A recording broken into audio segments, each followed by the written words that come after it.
नमस्कार। कार्यक्रम सीधा कुरा जनतासँग हेर्नको निमित्त न्यूज 24 टेलिभिजन हेरेर बसिरहनुभएका सम्पूर्ण दर्शक महानुभावहरूलाई स्वागत छ। म वीरेन्द्र जैरो।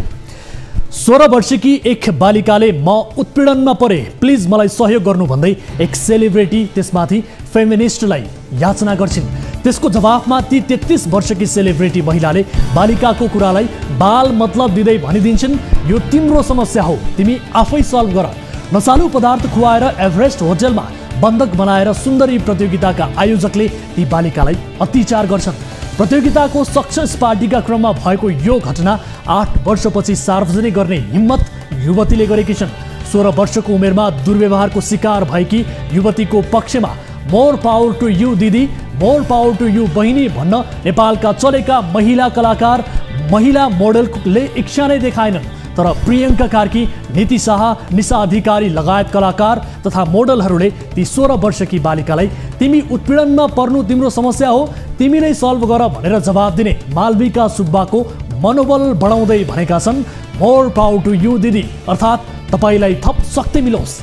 8 वर्षदेखि जो मानसिक तनाव झेल्न नसकेर डिप्रेसनको शिकार भएको छ, अनेक औषधि खाँदा पनि निको हुन सकेको छैन, मानसिक समस्याले झन्झन पिरोलिँदै गएको छ, उसलाई मोर पावर टु यु बहिनी भन्न नसक्नेहरू पनि देशमा सेलिब्रिटी बनेका छन्।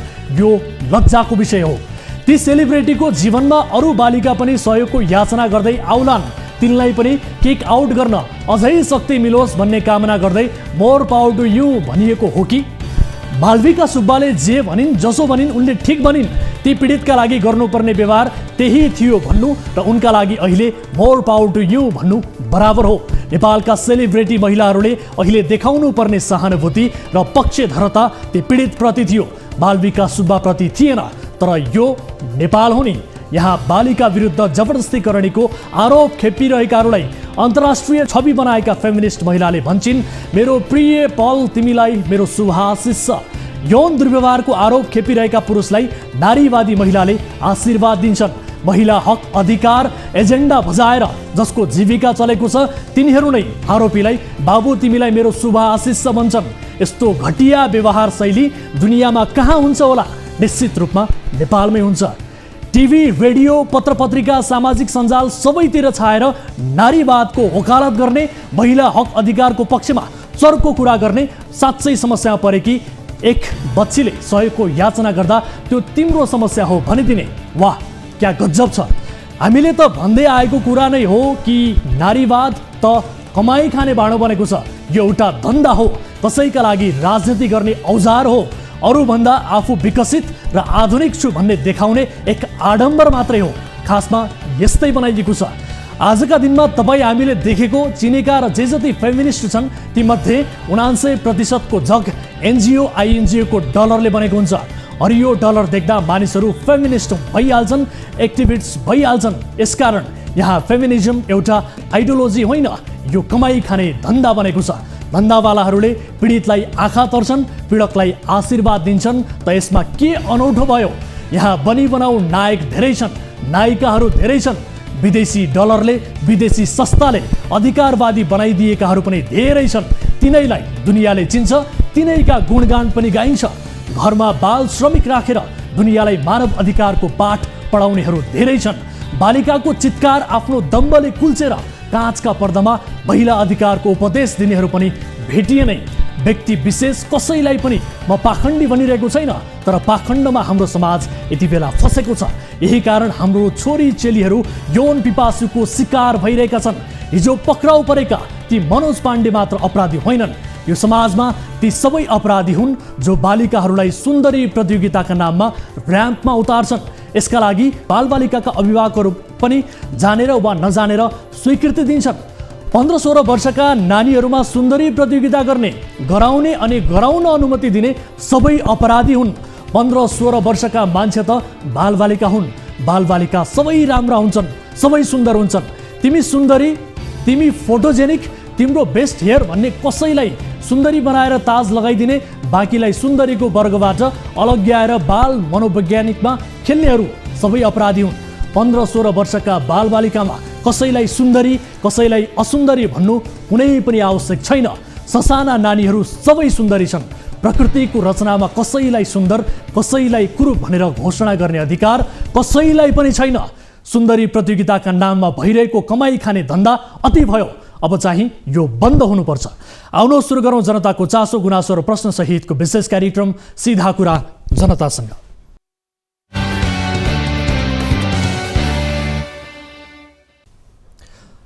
स्वागत छ दर्शक महानुभावहरू, कार्यक्रम सीधा कुरा जनतासँगको नयाँ श्रृङ्खलामा आज पनि उपस्थित भइसकेका छौँ। न्युज 24 टेलिभिजनबाट प्रत्यक्ष रूपमा प्रसारित भइरहेका छौँ र आजको कार्यक्रममा सौन्दर्य प्रतियोगिताका नाममा विशेष गरी आयोजकबाट यौन दुर्व्यवहार भएको विषयको फलोअप रिपोर्ट हामी प्रस्तुत गर्नेछौँ।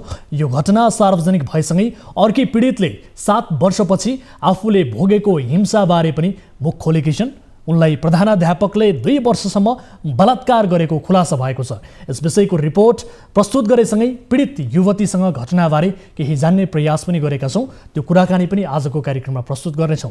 र यस्तै स्वतन्त्र उम्मेदवार हर्क साम्फाङ धरान उपमहानगरपालिकामा मेयरमा निर्वाचित भएका छन्। एक्लो उम्मेदवार, एक्लो प्रचारक, तर जिते धरानवासीको मन। दशकौं लामो विरासत बोकेका मजबुत सङ्गठन भएका एमाले र कङ्ग्रेसका उम्मेदवारलाई पछार्न कसरी सम्भव भयो त? यसबारेको रिपोर्ट र थप कुराकानीको प्रयास आजको कार्यक्रममा हुनेछ। र यस्तै इटहरी उपमहानगरमा बाबुले उपमेयरमा हारेपछि उनका छोराले एमाले नेतामाथि कुटपिट गरेको विषय पनि आजको कार्यक्रममा समावेश गर्नेछौँ। र 3 दिनपछि विवाह तय भएको एक परिवारको रौनक रातारात शोकमा बदलियो। यो प्रसङ्ग सिराहाको हो र यो दर्दनाक रिपोर्ट पनि आजको कार्यक्रममा हामी प्रस्तुत गर्नेछौँ। यसबाहेक तपाईँ दर्शक महानुभावहरूसँगको प्रत्यक्ष कुराकानीमा हामी जोडिनेछौँ। कार्यक्रमको सुरुवात गरौँ ताली र गालीबाट। यसअघि हामीले सोधेको प्रश्न थियो, महोत्तरीको बर्दिवास नगरपालिकामा मतगणना सकिएको 5 दिनपछि अर्को एक मतपेटिका भेटिनुलाई निर्वाचनमा हुने गरेको लापरवाहीको पराकाष्ठा भन्न मिल्छ? मिल्छ भन्नेले तालीमा र मिल्दैन भन्नेले गालीमा भोट गर्नुपर्ने थियो। जसअनुसार 68.1%ले तालीमा र 31.9%ले गालीमा मत जाहेर गर्नुभएको छ। यो मत परिणाम अनुसार मतगणना सकिएको 5 दिनपछि अर्को एक मतपेटिका भेटिनुलाई निर्वाचनमा हुने गरेको लापरवाहीको पराकाष्ठा भन्न मिल्छ भन्नेमा बढी मत परेको छ, अर्थात् तालीमा बढी मत देखिएको छ। अब ताली र गालीका लागि आजको प्रश्न, स्वास्थ्य तथा हेरचाह जस्ता विषयहरूमा आँखा चिम्लिने तर सामाजिक सुरक्षाको नाममा सधैँ वृद्ध भत्ताको दर वा दायरा मात्रै बढाउने प्रयासलाई व्यवहारिक वा वैज्ञानिक मान्न सकिन्छ? सकिन्छ भन्नेले तालीमा र सकिँदैन भन्नेले गालीमा भोट गर्नुहोला। हाम्रो पात्रको एप्लिकेसनमा गएर ताली र गालीका लागि भोट गर्न सक्नुहुनेछ र भोटिङ सुरु हुन्छ अब आजको पहिलो विषय, 16 वर्षको उमेरमा एक बालिका बलात्कारको शिकार भइन्। त्यो बेला उनले महिला अधिकारको पक्षमा आवाज बुलन्द गर्ने आफ्नो आइडल व्यक्तिसँग आफ्नो व्यथा सुनाइन्। सहयोगको याचना पनि गरिन्, तर आश गरेकै व्यक्तिबाट सहयोग पाइनन्। बलात्कारमा परेको त्यो दर्दनाक घटनाले बालिकाको मनस्थिति बिग्रिन थाल्यो। उनी डिप्रेसनको शिकार पनि भइन्। बितेका 8 वर्ष विभिन्न खाले थेरापी, काउन्सलिङ र औषधि गर्दा गर्दै बित्यो, तर उनको अवस्था ठिक भएन। उनी मानसिक रूपमा कमजोर मात्र होइन, बिरामी नै भइन्। अहिले पनि उनी बिरामी नै छन्। माइग्रेसन नभएकाहरूलाई माइग्रेसन हुँदाको पीडा के थाहा? मधुमेह नभएकाहरूलाई मधुमेहको पीडा के थाहा? अझै भयङ्कर समस्या त डिप्रेसनको हो, जसले मानसिक समस्या नै झेलेकै छैन। उसैले सोध्ने नै भयो, 8 वर्षसम्म तिमी किन बोलिनौ त? कम्तीमा 8 वर्षपछि भए पनि बोल्न त बोलिन्। यौन पिपासु र नारीवादको खोल ओढ्ने पाखण्डीहरूबारे ढिलै भए पनि खुलासा गरिन्। युवतीले न्याय पाउँछिन् वा पाउँदिनन् थाहा छैन, तर उनको हिम्मतले यौन शोषकी, उत्पीडनकारी र पाखण्डीहरूको मुटुमा ढ्याङ्ग्रो चाहिँ बजेकै छ। यो विशेष रिपोर्ट हेरौँ।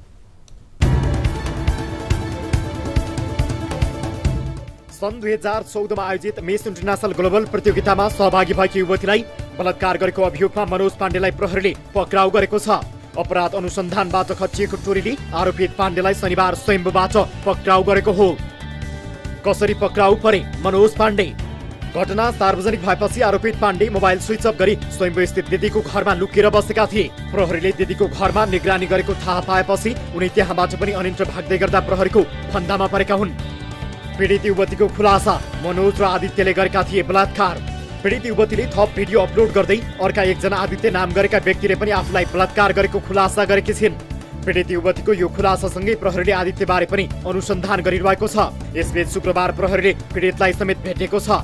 सडकदेखि संसदसम्म तरङ्ग। पीडित युवतीले केही दिन अघि सार्वजनिक गरेको भिडियोले सडकदेखि संसदसँग तरङ्ग उत्पन्न गराएको छ।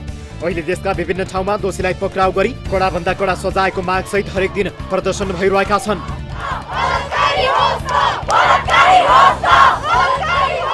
यत्रो विषय सार्वजनिक भइसके पछाडि तत्कालै जसलाई अभियोग लागेको छ तत्कालै अनुसन्धानको दायरामा ल्याउनका निम्ति हार्दिक आग्रह गर्न चाहन्छु र यही संसदबाट बनाएको बलात्कार सम्बन्धी कानुन हाम्रो फौजदारी संहिताको खास गरी हदम्याद सम्बन्धी विषयका सन्दर्भमा पुनर्विचार गर्न पनि सरकारलाई निर्देशन दिनका लागि सम्माननीय सभामुखलाई हार्दिक अनुरोध गर्न चाहन्छु। यौन हिंसा सम्बन्धी विषयमा मेरो गम्भीर ध्यानाकर्षण भएको छ। सो सम्बन्धमा शीघ्र छानबिन गरी सत्य तथ्य पहिचान गर्न र दोषीलाई कानुनी दायरामा शीघ्र ल्याउन नेपाल सरकारलाई निर्देश गर्दछु। मुद्दा चलाउने बारे प्रहरी नै अन्योलमा। बलात्कारको घटनामा 1 वर्षभित्र अदालतमा मुद्दा दर्ता गरिसक्नुपर्ने कानुनमा व्यवस्था भएकाले प्रहरीले के मुद्दामा अनुसन्धान गर्ने भन्ने अन्योलमा देखिन्छ। यद्यपि पाण्डे विरुद्ध मानव बेचबिखन र बलात्कार मध्ये एक वा दुवैमा मुद्दा चल्न सक्ने सम्भावना देखिएकाले कानुनी परामर्शमै रहेको प्रहरीले जनाएको छ।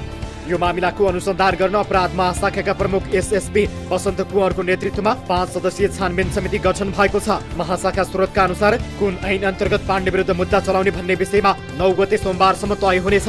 बलात्कारका घटनामा हदम्याद हटाउन माग। मुलुकी अपराध संहिता 2074 मा बलात्कार कसुरबारे उजुरीको हदम्याद तोकिएको छ। यो कानुन अनुसार हाडनाताकरणी सम्बन्धी घटनामा पीडितले जहिले सुकै उजुरी दर्ता गर्न पाउँछन्, तर त्यसबाहेक अन्य सबै किसिमका यौनजन्य हिंसा र दुर्व्यवहारको हकमा अपराध भएको मितिले 1 वर्षभित्र उजुरी गरिसक्नुपर्छ। तर बलात्कारको घटनामा हदम्यादको कानुनी व्यवस्था संशोधन गर्नुपर्ने आवाज उठेको छ। मानवाधिकारवादी तथा विभिन्न राजनीतिक कर्मीहरूले समेत बलात्कारको घटनामा हदम्याद हटाउन माग गरिरहेका छन्। कानुनी व्यवस्थाकै कारण न्याय नपाउने चिन्ता।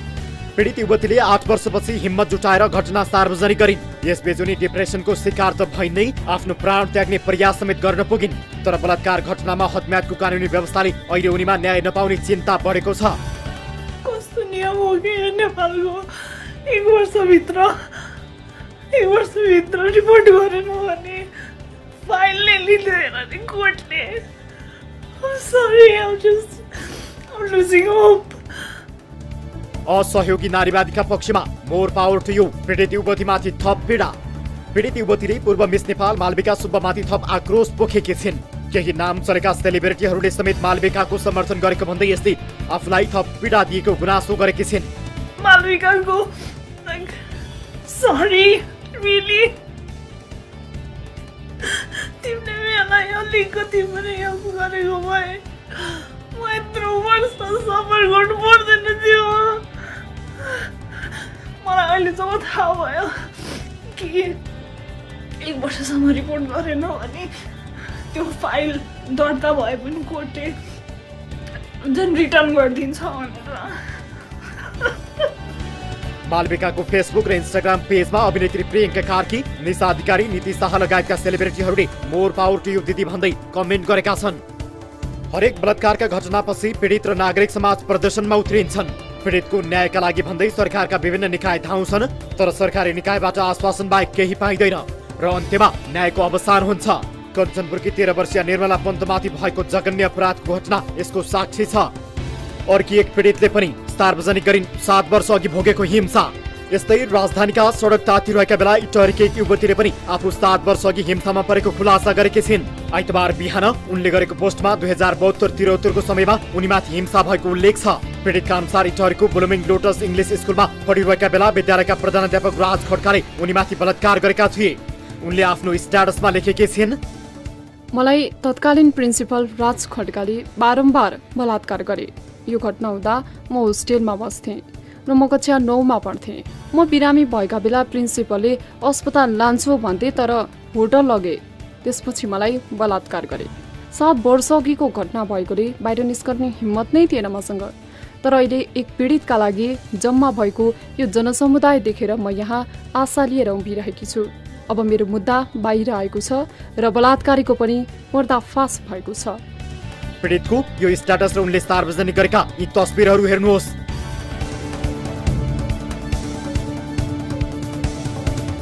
उता गुल्मीमा छात्रालाई यौन दुर्व्यवहार गरेको आरोपमा 2 जना शिक्षक पक्राउ परेका छन्। गुल्मीको सत्यवती गाउँपालिका स्थित सत्यवती माध्यमिक विद्यालय हजराका कक्षा 9 मा अध्ययन गर्ने छात्रालाई यौन दुर्व्यवहार गरेको उजुरीका आधारमा शिक्षक प्रकाश भट्टराई र नीलकण्ठ बस्तियाललाई पक्राउ गरी अनुसन्धान भइरहेको प्रहरीले जनाएको छ। दर्शक महानुभावहरू, सौन्दर्य प्रतियोगिताको नाममा विशेष गरी आयोजकले गरेको बलात्कारको घटना सार्वजनिक भएपछि थप पीडितहरूले पनि आफ्नो पुरानो घटनालाई चाहिँ यति बेला उजागर गर्न थालेका छन्। विशेष गरी मनोज पाण्डेले यौन हिंसा गरेको भन्दै अर्की युवती पनि प्रहरीमा पुगेको जानकारी प्राप्त भएको छ। त्यसै शनिबार इटहरीकी एक युवतीले आफू 15 वर्षको हुँदा ब्लुमिङ लोटस इङ्ग्लिस स्कुलका तत्कालीन प्रिन्सिपल राज खड्काले पटक पटक आफूमाथि यौन दुर्व्यवहार गरेको खुलाएकी छन्। इटहरीकी ती युवतीसँग हामीले यस घटनाबारे केही कुराकानी गरेका छौँ। प्रस्तुत छ उनीसँग गरिएको यो कुराकानी। म तपाईँलाई यो घटनाबारे केही कुराहरू सोध्छु है। अब तपाईँलाई गाह्रो अप्ठ्यारो नहुने गरी, तपाईँलाई चाहिँ थप पीडा नहुने गरी तपाईँले उत्तर दिनुहोला र मैले पनि त्यही अनुसार तपाईँलाई सोध्ने प्रयास गर्छु है।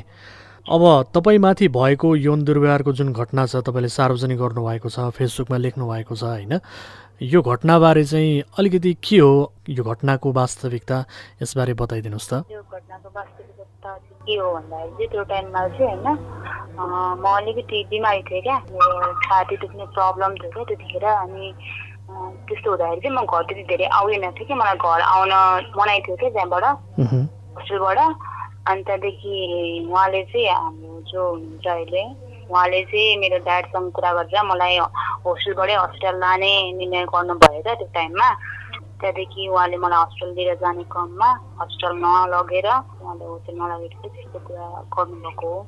मलाई थाहा पनि थिएन कि उहाँले मलाई उहाँ मेरो छेउमा आउँदा जहिले पनि कस्तो खालको फिल हुन्थ्यो क्या, त्यो नराम्रो मान्छे नजिक आए जस्तो मलाई फिल हुन्थ्यो क्या त्यो टाइममा पनि क्या। 7 वर्ष भयो यो घटना भएको होइन, तपाईँले 7 वर्षपछि मात्रै यो घटना सार्वजनिक गर्नुभएको छ। यति लामो समय चाहिँ किन लाग्यो र अहिले चाहिँ तपाईँले यो घटना सार्वजनिक गर्नुपर्छ भन्ने हिम्मत चाहिँ केले दियो? हिम्मत चाहिँ केले दियो भन्दाखेरि चाहिँ मैले सुस्मिताको केसले चाहिँ एकदम डिप्रेस भएँ है। मैले यो बारेमा चाहिँ हामीले केस नगरेको पनि होइन, केस गरिसकेको हो, तर पुलिसले छानबिन गर्दाखेरि पनि अझै पनि भेटाइनौँ भनेको क्या खासमा।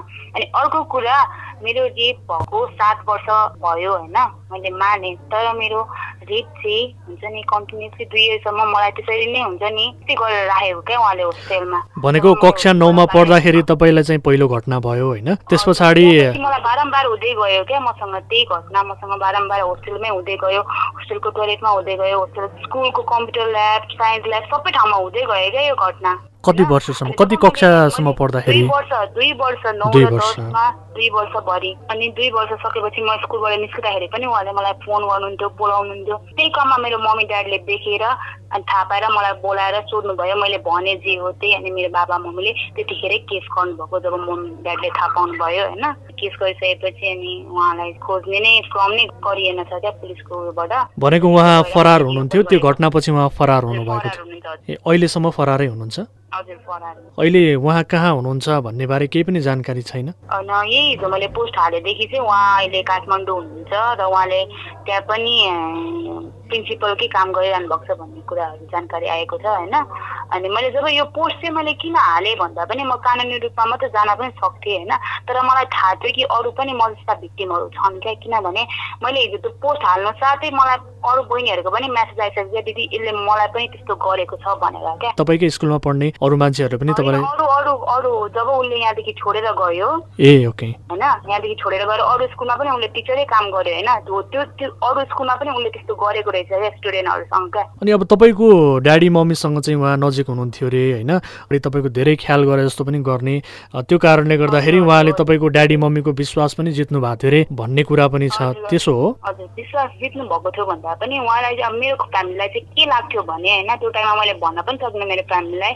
हो मेरो फ्यामिलीहरूसँग कुरा गर्नुहुन्थ्यो, आउनुहुन्थ्यो, यहाँ जानुहुन्थ्यो होइन, तर मेरो मम्मीले के सोच्नुहुन्थ्यो भने उहाँले अलिकति मलाई केयर गर्नुहुन्छ, अरू स्टुडेन्टभन्दा माया गर्नुहुन्छ होइन, राम्ररी हेर्नुहुन्छ भनेर त्यसरी सोच्नु भएको थियो क्या। किनभने होस्टेलमै बस्नुहुन्छ नि त उहाँ प्रिन्सिपल पनि अनि म पनि होस्टेलमै बस्थेँ नि त त्यसरी सोच्नुहुन्छ क्या मेरो मम ड्याडले क्या। अनि अब तपाईँ बाल्यकालदेखि नै हकी स्वभाव अलिकति बोल्ने खालको हुनुहुन्थ्यो अरे होइन?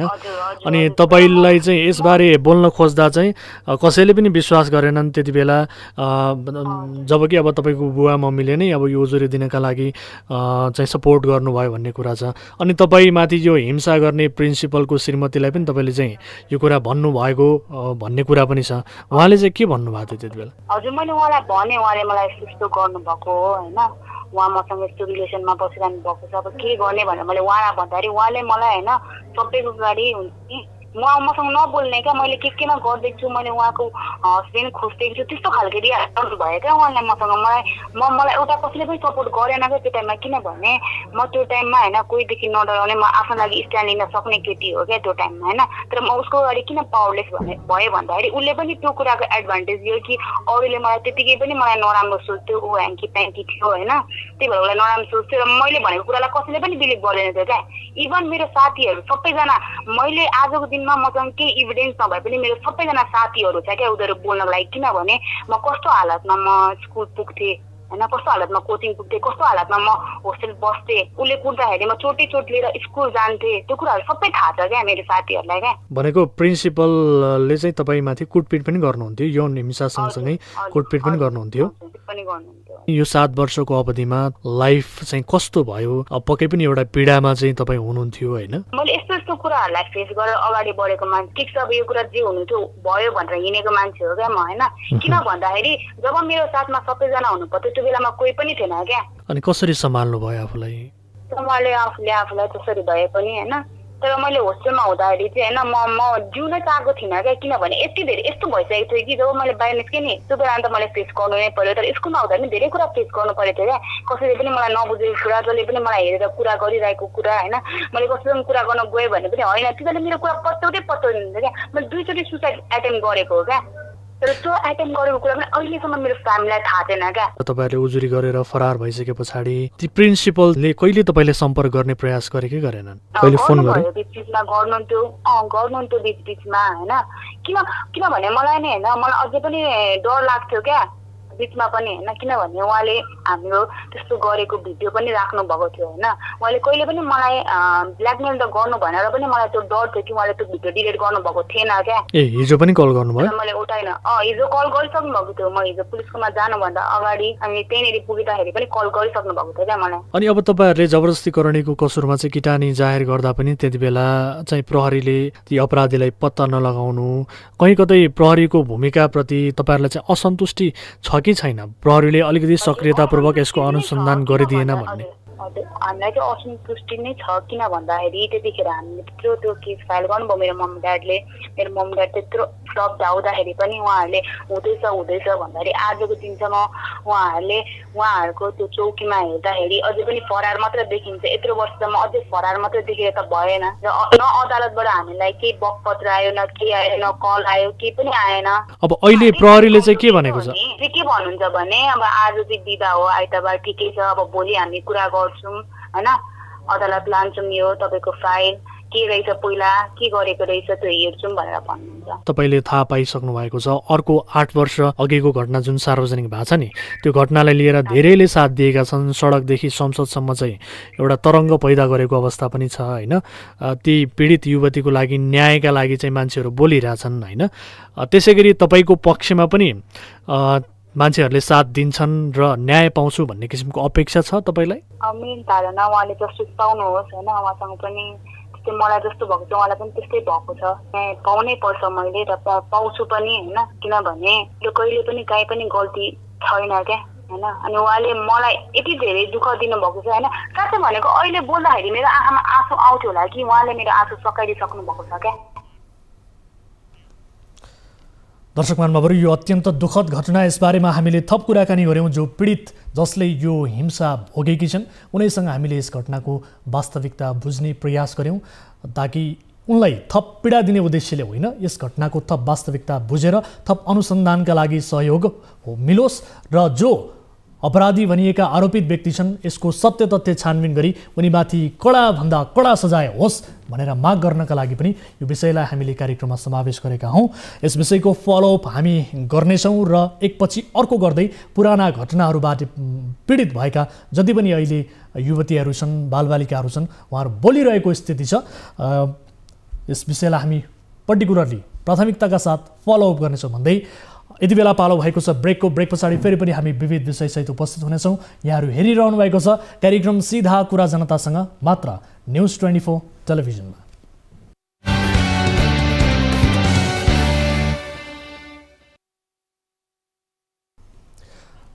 ब्रेकपछि स्वागत छ दर्शकहरू कार्यक्रम सीधा कुरा जनतासँगमा। अब अर्को विषय, धरानको सर्दुखोलामाथि भएको अवैध दोहन रोक्न खोज्दा काङ्ग्रेसी कार्यकर्ता नेपाल प्रहरी र धरानको नगर प्रहरीबाट कुटिएका थिए हर्प साम्पाङ।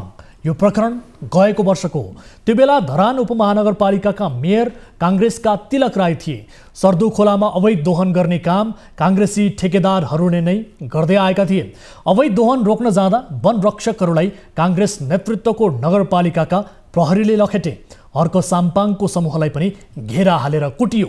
झुटा मुद्दा समेत खेप्न साम्पाङ बाध्य भए। समय धेरै भएको छैन, मात्र 1 वर्षमा जोबाट हर्क साम्पाङ कुटिएका थिए, अर्थात् काङ्ग्रेसलाई नै चुनावमा पराजित गरेर हर्क धरानमा उदाएका छन्, त्यो पनि स्वतन्त्र हैसियतमा।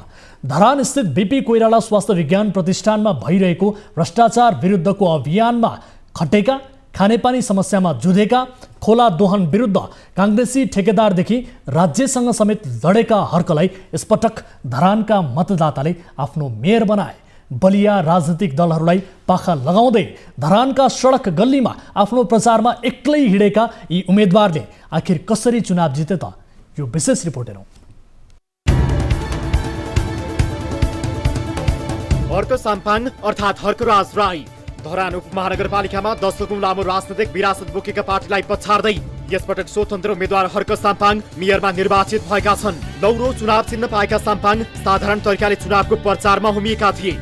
उनले बलियो सांगठनिक संरचना भएका कांग्रेस एमालेका उम्मेद्वारलाई पन्छाउँदै आगामी 5 वर्षका लागि धरानको नेतृत्व गर्ने अवसर पाएका छन्। साम्पाङको जितमा धरानले मात्रै होइन, पुरै देशले चासो राखेको छ। साम्पाङ नचिन्नेहरूको एउटा साझा प्रश्न छ, उनले त्यस्तो के गरे र जनताले उनको पक्षमा मत खन्याए?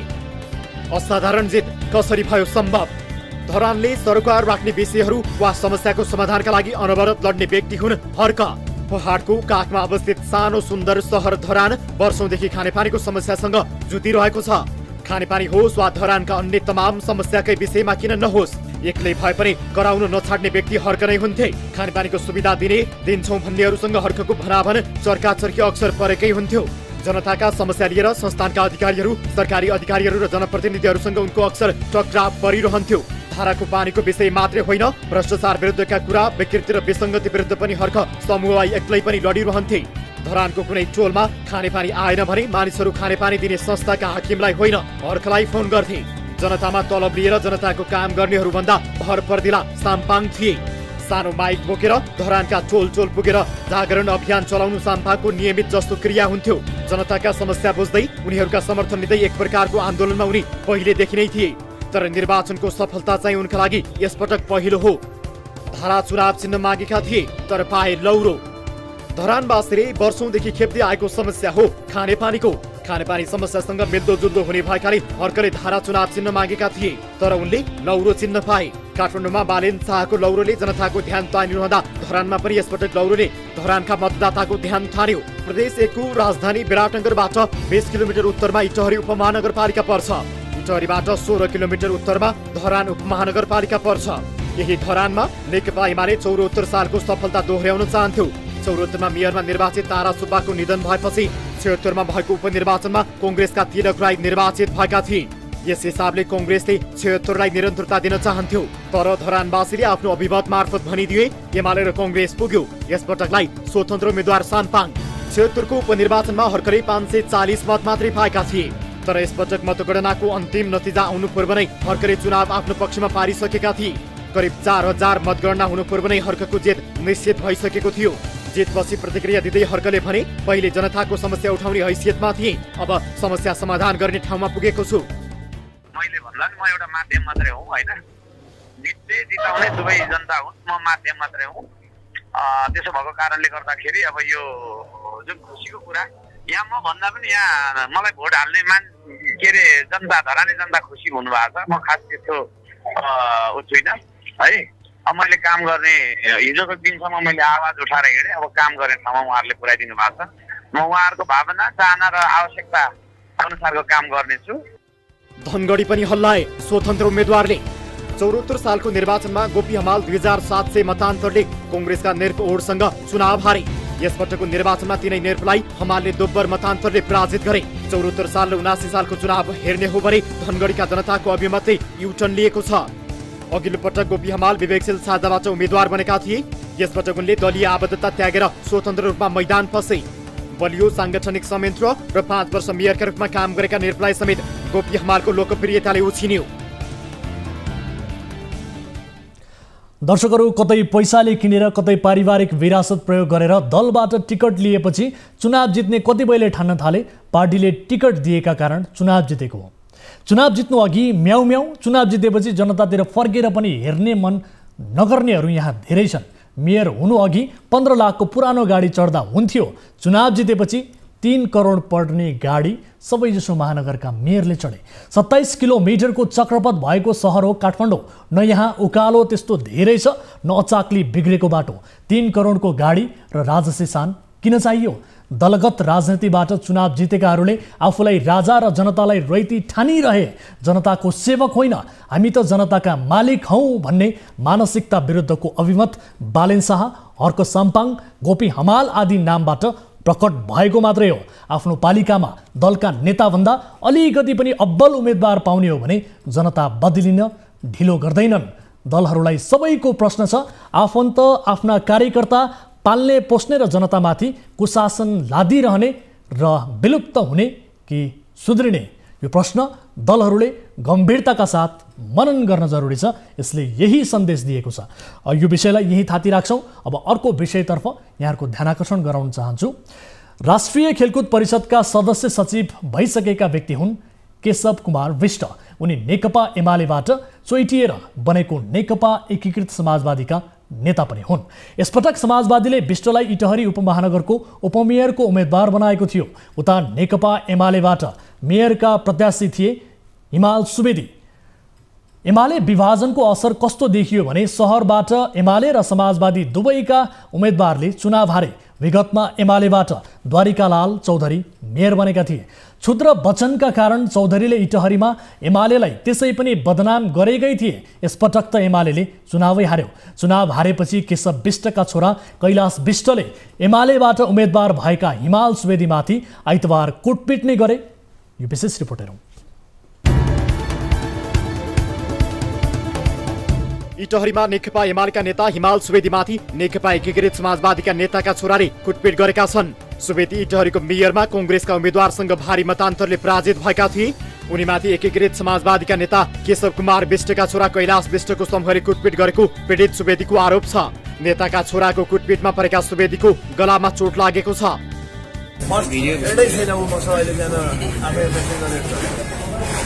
मेसेन्जर हेर्नु आयो मैले एक्सेप्ट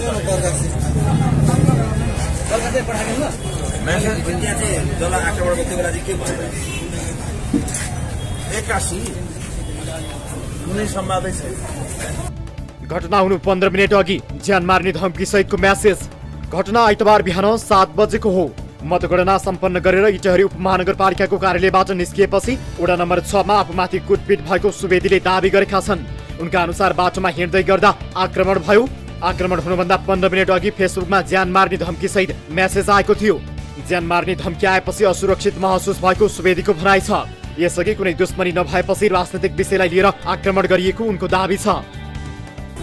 फेसबुकमा मेसेज छ के भन्नु मेसेज तपाईहरुले पनि पढ्न सक्नुहुन्छ। यहाँनेरि मेसेज छ कैलाश विष्टको नामबाट ज्यान मार्ने धम्की सहितको चाहिँ मेसेज तपाईहरुले हेर्न सक्नुहुन्छ। स्क्रिनशट गरेर यहीँबाट भइहाल्छ। कैलाश विष्टको नामबाट यो मेसेज छ। केही भएको छैन, म चिनेको पनि होइन। आफूमाथि कुटपिट भएपछि दोषीलाई कानुनी कारबाही गर्नुपर्ने सुवेदीको माग छ। यता मतगणना अवधिमा सुवेदीले उपमेयरका विषयमा सामाजिक सञ्जालमा विभिन्न टीका टिप्पणी गरेका प्रति छोराहरू र सुवेदी बीच मनमुटाव भएको हुन सक्ने कुटपिटमा संलग्न कैलाशका बुबा केशव कुमार विष्टको भनाइ छ। सुवेदी नेकपा एमाले प्रदेश नम्बर 1 का सदस्य तथा निर्वाचन परिचालन कमिटीका सह संयोजक हुन्। सुवेदीमाथि आक्रमण भएपछि इटहरीको पूर्व पश्चिम राजमार्गमा एमालेका कार्यकर्ताले नाराबाजी सहित प्रदर्शन गरेका थिए। प्रदर्शनका कारण पूर्व पश्चिम राजमार्गमा सवारी साधन आवत जावत अवरुद्ध भएको थियो।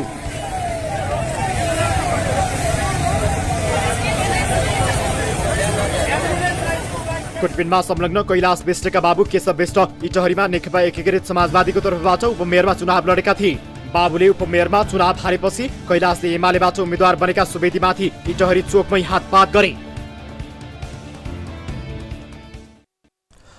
दर्शकहरू, यस विषयमा हामीले कुटपिटमा संलग्न भएको भनिएका कैलाश विष्टका बुबा एकीकृत समाजवादीबाट विष्टलाई इटहरी उपमहानगरको उपमेयरको उम्मेद्वार बनेका विशेष गरी केशव विष्टसँग हामीले कुराकानी गरेका छौँ। यो घटनाबारे उनी के भन्छन् त यो सुन्नुहोस्। तपाईँको छोराले त एमालेका नेता कुट्नुभयो भन्ने कुरा आयो, के हो यसको वास्तविकता? होइन, मैले अब छोरासँगै सम्पर्क हुन सकेको छैन। अब मैले त्यहाँ घटनास्थलमा देखेको मान्छे र अब पुलिसले अथवा मिडियाले भनेको बारेमा चाहिँ अब यो अलिक चुनावको बेलामा चाहिँ मेरो बारेमा अब हिमाल गुरुङ जो अहिले पीडित हुन्छ उहाँले पोस्ट गरेका कुराहरू चाहिँ अलिकति भ्रामक लान्छनाउने खालका के होइन, पैसा बाँडेको गाउँमा चाहिँ के अरे जनताले खेलाएको भन्ने जुन पोस्ट गरेको थियो त्यो विषयमा छोराले किन पोस्ट गरेको, तपाईँले नभएको कुरा तपाईँलाई देखिने निराला त्यो कुरा चाहिँ चुनावकै लागि किन तपाईँले गर्नुभयो भनेर उनले चाहिँ पोस्ट गरेर सोधेको छ मेसेजमा। अब उहाँले कुनै रिप्लाई गर्नु भएन। अब उसले चाहिँ के भने अब बुवालाई नभएको कुरा लान्छु लागेको भन्ने कुरामा अलिकति होइन ओथाभरि आएको रहेछ। अब मलाई एकपल्ट उसले भन्नु होइन चुनाव यस्ता कुरा मान्छेले गर्छन् नपरे टेन्सनले भनेको थिएँ मैले। तर अब बिहान चाहिँ अब अचानक उनीहरूको दङ्गा भेट भइसकेपछि अब उसले सोध्यो फेरि तपाईँले किन यसरी नभएको कुरा लेख्नु कोसिस गर्नुभयो भन्दाखेरि अब उसले उहाँले कसरी जवाब दिनु थाहा छैन। अब त्यो भइसकेपछि छोरासँग चाहिँ दुईजना साथीहरू पनि थिए। अब छोराले नै अब हिर्कायो कि अथवा साथीले हिर्कायो त्यो पनि अब त्यो साथीले चिन्नुहुन्न। अब ती छोरासँग भएका अरू साथीहरू को थिए भन्ने बारेमा खुल्या छ कि छैन? होइन, उहाँहरूले पनि भुल्न सक्नु भएन। उहाँले मेरो छोरा पनि चिन्नुहुन्न। खालि अरूले चाहिँ त्यो 3 जना मध्ये एकजना चाहिँ कैलाश विष्ट पनि थियो भनेको भरमा उहाँले चाहिँ के भने त्यहाँ जाहेर दिनुभयो होइन। हजुर, अब यो ज्ञान कर्तव्य मुद्दा भन्ने पनि होइन, त्यो सामान्य अब मेरो मलाई लान्छना लागेकोले अब बाबुलाई लान्छना लाग्यो भनेपछि छोरालाई सिधै कुरा सोद्धाखेरि उहाँले कसरी जवाब फर्काउनुभयो। कुटपिट हुनुभन्दा अगाडि 15 मिनट अगाडि त तपाईँको छोराले ज्यान मार्ने धम्की दिएको भनेर मेसेज नै छ। छैन, तपाईँले त्यो हेर्नु होला, स्क्रिनसट मागेर हेर्नु होला, त्यहाँ ज्यान मार्ने कुरा केही पनि लेखाएको छैन, मैले हेरिसकेको छु। त्यहाँ खालि उसले के भनेको छ तपाईँले त्यो किन त्यस्तो पोस्ट गर्नुभयो, तपाईँले निराधार कुरा सप्रमाण नभएको कुरा किन गर्नुभयो, तपाईँले मलाई प्रमाण खोल्नुपर्छ, कारण देखाउनुपर्छ, होइन भने त यो राम्रो हुँदैन मात्रै भनेको छ। ज्यान मार्ने भनेकै छैन, तपाईँले मागेर हेर्नु होला त्यो डकुमेन्ट होइन। त्यहाँ ज्यान मार्ने कुरा तपाईँ कुर्छु भनेकै छैन। अहिले तपाईँले चाहिँ मैले सबै हेरिसकेको थिएँ। उहाँले जाहेर दिँदाखेरि जे कुरो उहाँले इन्टरभ्यूमा चाहिँ मलाई ज्यान मार्ने धम्की दियो भन्नुभयो, तर ज्यान मार्ने भनेर त्यहाँ उल्लेख गरेको छैन। तपाईँको पराजय भयो। अब पहिले त तपाईँहरू एउटै पार्टीमा हुनुहुन्थ्यो, अब एउटै पार्टीमा भएको मान्छे एकाएक यो तहसम्मको दुश्मनी चाहिँ किन देखियो त? खालि के हो भने उहाँले अब यस झन्डा उसले त्यो राजनीतिक प्रतिशोध छाडेको यो व्यक्ति प्रतिशोध छाडेको केही पनि होइन। चुनावमा मलाई जुन लान्छना लाउनु भयो उहाँले पोस्ट गर्नुभयो, त्यो निराधार कुरा नभएको कुरा किन गर्नु भनेर उसलाई मन चित्त दुखेको, उसलाई चाहिँ आगोमा आयो। आज जम्का भेट भयो, अब उहाँले कसरी जवाब फर्काउनु भयो म भन्छु त्यो होइन। अब त्यो कुराले उसलाई चित्त बुझेन। अब उसले हात छोडेको हो कि अथवा उसको साथीले छोडेको भन्ने कुरा पनि थाहा छैन। अब त्यसपछि मैले थाहा पाएर फोन गरेँ पिकअप छ होइन। अब साथी को छ त्यो पनि थाहा छैन। अब उसलाई मैले खोजिरहेको थिएँ नाता गोता कहाँ कति भनेर होइन। अब यो ठुलो विषय पनि होइन, विधान बारे धम्की पनि होइन, ठुलो विषय होइन भनेर भनिरहँदा छोराले कसैमाथि हातपात गर्छ भने त्यसलाई त तपाईँले मैले भनेको ज्यान मार्ने चाहिँ होइन भने क्या। मैले ज्यान मार्ने उद्योग चुनावी आवेशमा आएर चुनावमा उहाँले लगाएको लान्छना लगाएको विषयमा सवाल जवाब हुँदाखेरि चाहिँ के अरे त्यहाँ मुखा हानेको हो तपाईलाई पोस्ट गर्दाखेरि कहाँ पैसा बाँडेको के भन्नुभएको थियो? उहाँले चाहिँ चुनावकै बेलामा केशव विष्टले गाउँमा गएर पैसा बाँड्दाखेरि जनताले लखेथे भनेर उहाँले पोस्ट गर्नुभएको छ।